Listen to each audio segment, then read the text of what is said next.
Idiots like you make me cry. Just quit if you're at the bottom." Saying that, my female boss Ashley reported an error I had nothing to do with to Mr. Wilson, the CEO, pinning the blame on me. I was handed my termination notice and felt anxious about my future. Finding a job as a middle school graduate seemed next to impossible. Then, a few days later, I received a call from Ashley, the very person who had framed me. "My name is Michael. I work in sales at a food manufacturing company. I've been with this company since graduating from middle school and am about to celebrate my 10th year of working next year." In an era where even high school graduates can feel insecure about their educational background, there was a reason I chose to work instead of going to high school. I lost my parents in an unexpected accident when I was in the 3rd grade. I have a younger sister, and following that incident, we were both taken in by my aunt, my mother's sister, and her husband. However, my sister Emily and I frankly disliked our aunt and uncle because they disliked us. After our parents passed away, there was a discussion about who would take us in. Since my father had no siblings and his parents were also deceased, it naturally fell to my mother's side of the family. My maternal grandparents were set to enter a nursing home, so it was decided that my mother's only sister, our aunt, and her husband would take us in. While my aunt and uncle mourned my mother's death, they did not pity us. Moreover, on the way to their house, they told us in the car, "Just so you know, we really don't want to take care of you. Don't expect to live as freely as before." While my sister was still in kindergarten and might not have understood these words, I was already in the 3rd grade and old enough to grasp their meaning. True to their word, the treatment we received was completely different from their biological son, Jack. We never got birthday presents as a matter of course, not even a cake. For Christmas, while Jack received expensive gifts like gaming consoles every year, Emily and I only got a notebook and a few pencils. I was aware that the fact that their biological son would be favored, but my sister, who had just started elementary school, was visibly shocked. Then my aunt said, "What? Got a complaint? Be thankful for what you get, you freeloaders." Being called freeloaders after losing our parents and being taken in by our grandmother, who was at least related by blood, was truly hurtful. At times like these, my heart ached so much I felt like crying. My sister Emily endured these tough times well, but occasionally she couldn't hold back her tears, always making sure our aunt didn't see her cry. I just wanted to somehow save my sister. With that thought, I made up my mind one day in my 2nd year of middle school. "Emily, once I graduate middle school, I'll start working. Then we can leave this house next year. Just hang in there a little longer." And so came my 3rd year of middle school. I called my aunt and uncle to the living room and shared the promise I had made with Emily. "I've decided to start working after graduation, but you two are the only family I can rely on, so I'd like to ask for your consent and to be my guarantors," I pleaded earnestly. Their response came quickly. "Fine, that's the least we can do. Take your sister with you. It'll be a relief for us to have you both out of the house." Though their consent was laced with sarcasm, I was relieved they agreed. Afterward, with the help of Mr. Riley, a teacher at school, I started searching the job. Being a 15-year-old middle school graduate, I didn't have many job options, but I couldn't compromise on salary because I needed to support Emily. The job hunt was challenging, but by focusing on sales positions where I could earn incentives based on the number of contracts, I managed to land just one interview. I approached that interview as if my life depended on it, and my passion must have come through because I was offered the job. It was tough, but finally, we could escape those hellish days. Emily was thrilled. I even informed my aunt and uncle about the job offer, but all they did was scoff, saying, "I can't believe there's a company that would hire someone like you." They couldn't even muster a fake congratulations. The day after the graduation ceremony, we started our new life. At my new job, The early days were indeed challenging. Being a middle school graduate, I struggled to gain trust and secure contracts, fighting an uphill battle every day. However, I was fortunate with my colleagues. Thanks to the support of them, I gradually increased the number of contracts, and the trust from our clients began to grow. As I started securing more contracts, the incentives, which were the reason I chose a sales job, increased, and so did my income. Our previously tough life started to have some breathing room, and Emily and I began to enjoy happier days. My main goal, besides making Emily happy, was to ensure she could go to college. Having experienced the difficulties of job hunting and working as a middle school graduate, I didn't want Emily to go through the same. To achieve this, I knew I had to earn more. With that strong determination, I continued to work hard and excel at my job. During this time, a woman named Ashley transferred to my department. I'm Ashley. I look forward to working with you from today. My first impression was that she was a beautiful and polite woman. And Ashley became my boss, the youngest person in this department. Working with a beautiful woman seemed great at first, but that feeling was short-lived. Can't you even do this much? Typical of a middle school graduate. So slow. This is why the low-educated person is a problem. Although it was my fault when I made mistakes, Ashley would always add the word middle school grad to belittle me. Yet, despite being only 4 years out of college, she was so competent that she became the department head. Not just me, but even the more experienced employees couldn't give her orders. Whether it was due to the environment or just her personality, Ashley did whatever she pleased. If she disliked a client, she dumped them on me, and despite my gradually increasing contract numbers, which were by no means poor, she'd scornfully say, "Bring in more contracts, you failure." Moreover, she only went to major clients and took all the good jobs for herself, causing trouble for the other employees too. Since Ashley's transfer, the department's atmosphere had been getting progressively worse. The damage even extended to the administrative staff. She was particularly harsh on a female admin named Melody.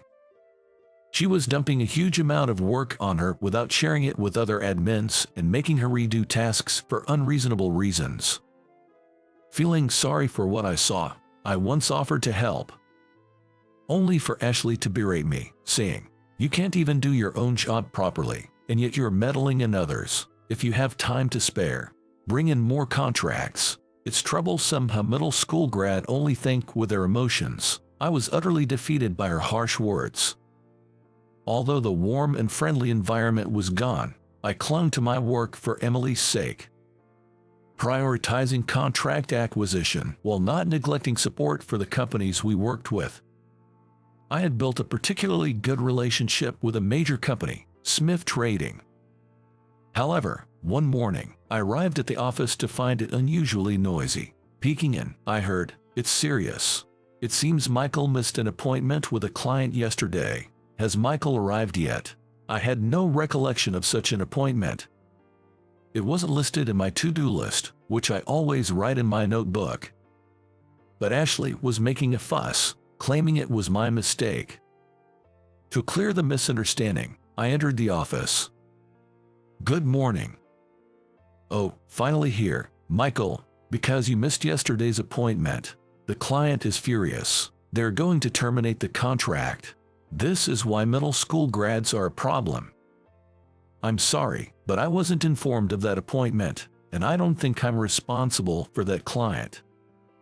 "I don't want to hear excuses. Not informed. You must have forgotten. And your name is on the contract documents. Can you still say it wasn't you?" Ashley slammed the documents in front of me. Looking at them, my name was indeed on a contract, complete with a seal. But I had no recollection of it. No matter how much I tried to explain, Ashley wouldn't listen. She said, "I'll report this to Mr. Wilson. Idiots like you make me cry. The bottom dwellers should just quit." She spat out the words. Later that day, I was called in by Mr. Wilson. "Excuse me." "Come in." Mr. Wilson looked stern, a sign of his considerable anger, unusual for his normally gentle demeanor. "Still, I came here desperate to clear the misunderstanding. However, I've already heard about your usual work attitude and contract situation from Ashley. She said you're beyond help.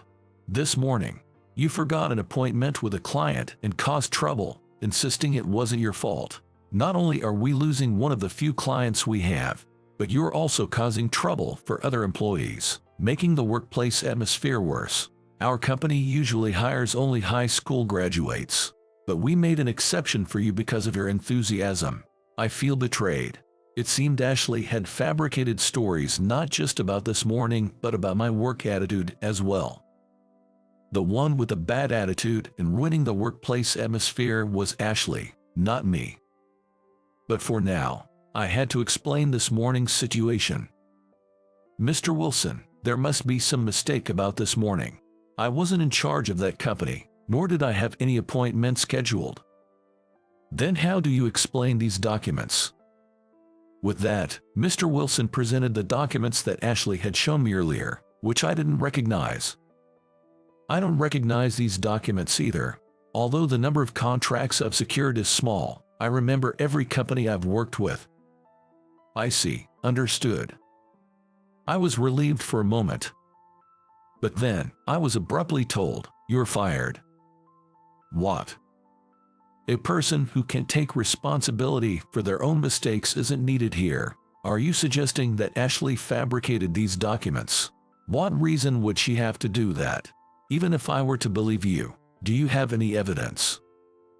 Evidence? I was left speechless. It's a shame. And so, I was fired from the company due to a mistake that was framed on me.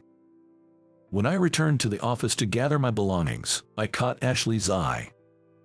She was smirking. As I had suspected, it seemed that she had indeed fabricated those documents. While I was packing up, Ashley said loudly enough for everyone to hear, "If you had just admitted it, this wouldn't have happened." At that moment, I was in shock and didn't even glance her way. After packing, I left the office without saying a word. "I'm home." "Hi Michael, what's with all the stuff?" "I'd got fired." I forced a smile and said that. But seeing Emily's face made all the emotions I had been holding back explode, and I broke down right there. "Emily, I'm sorry." Without saying a word, Emily stayed by my side, comforting me until I calmed down. After catching my breath, I told her everything that happened that day. "Well, being fired doesn't change. I'll start looking for a new job tomorrow.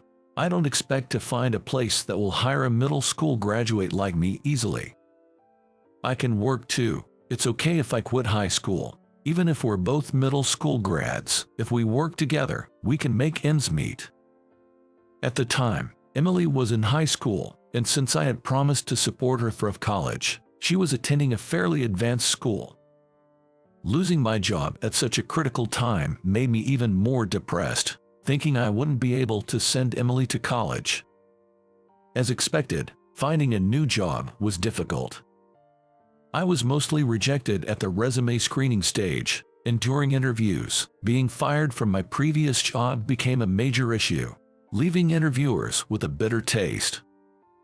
Then one day, I received a call from the company I had been fired from.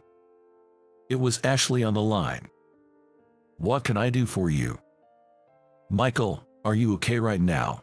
I need you to come to the office immediately." Ashley's voice was weak, and even through the phone, I could tell she was exhausted. I hesitated, but then I remembered I hadn't said goodbye to the colleagues who had looked after me. Thinking of it as a chance to do so, I decided to go to the office. Upon arrival, the receptionist Melody told me to go to the CEO's office. "Excuse me." Inside were Mr. Wilson, Ashley, and a distinguished-looking man who was clearly someone important. "Thank you for coming. This is Mr. Johnson, CEO of Smith Trading." Smith Trading was the company I had good relations with. But it was my first time meeting Mr. Johnson, so I hadn't recognized him. I see. My apologies. I'm Michael, and I was in charge until recently. Mr. Johnson came here wanting to cancel the contract if you weren't in charge anymore. I see, but I'm no longer with the company. Then Mr. Johnson, who had been silent until now, finally spoke up. Your father, Ken, worked tirelessly for us and single-handedly turned our struggling company around. We were shocked to hear of his tragic accident. When I found out that you were in charge of our account, I was truly surprised. How did you know about me? It's because your father, Ken, often boasted about you and your sister while he was alive. He would talk about how his son, Michael, won first place in the race at the sports festival, for example. So, every time I remembered Ken, I would wonder how you and your sister were doing after losing your parents. That's when I heard you had been fired, and I came to find out why. Our contact at your company spoke very highly of you, which made me even more curious. I've heard some details from Mr. Wilson, but I wanted to hear it from you as well. I decided it was time to lay everything out, including my previous protests to Mr. Wilson and the intense harassment from Ashley. Ashley interrupted, claiming she never did such things. Don't make things up without evidence. It was that time. Excuse me, may I? It was Melody, the receptionist. She said and played a voice recorder on the table, which captured Ashley's verbal abuse towards me and other employees. Mr. Johnson was furious. What is this? Is this kind of behavior tolerated in this company? Faced with Ashley's denial and the absence of evidence, Mr. Wilson was visibly shocked. Ashley herself, unable to refute the accusations, stood silently, avoiding eye contact. Apparently, Michael's point is correct. Michael is an exceptional salesman. We were considering a significant contract worth $10 billion because he was involved, but unfortunately, Michael has been fired, Mr. Johnson remarked. After saying this, Mr. Johnson stood up and said, "Let's go, Michael," before leaving the CEO's office. Following his lead, I also exited the office. Afterward, Mr. Johnson and I went out for a meal. I'm glad the misunderstanding has been cleared. Thank you, I expressed my gratitude. No, a company that doesn't value an outstanding employee like you isn't worth staying at, he replied. We then spent a great time reminiscing about my late father, soaking in nostalgic memories. As we were parting, Mr. Johnson inquired, "Have you found a job yet?"